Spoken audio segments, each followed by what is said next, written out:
My name is Marina. I was in the Army. I served from 94 to 99. I was stationed first at Fort Campbell for a couple of years, and then I went over to Germany to finish off 3 more years, total of 5.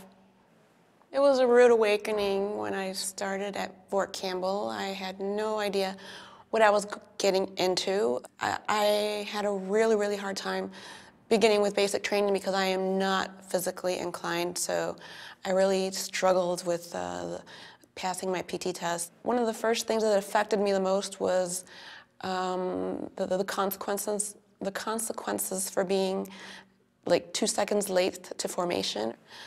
That's when my sleep disturbances, my problems with sleep started. It didn't matter if I had 5 alarm clocks, they could not allay my concerns that I would not get up and make it to formation.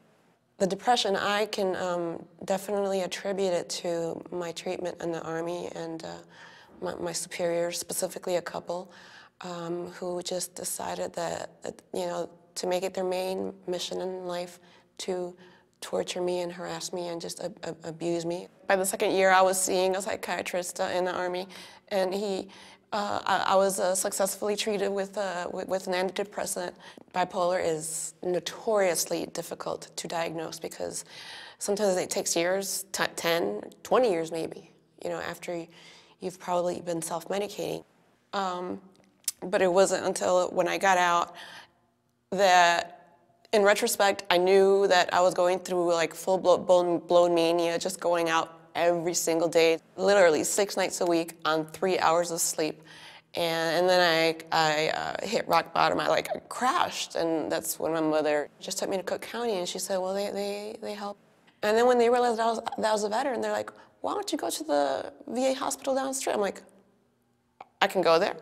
I had no clue that I could go there. So I went, and I was like, oh my God. And so that's where the whole process of healing and trying to get better started. I was attending an intensive treatment program where it's not like a 24-hour thing, but you go for like a half a day. You do group sessions and then a one-on-one with a therapist or something. I do not make it a secret to my friends, and none of them have shut me out for it. I think nowadays, it's more acceptable, more accepted, because more people are speaking out and saying what they're suffering from. We all know someone who is going through the same thing, they're just not talking about it. I think you should hold your head proud and walk into any VA and kindly demand the treatment that you're due, and they're more than happy to help you out.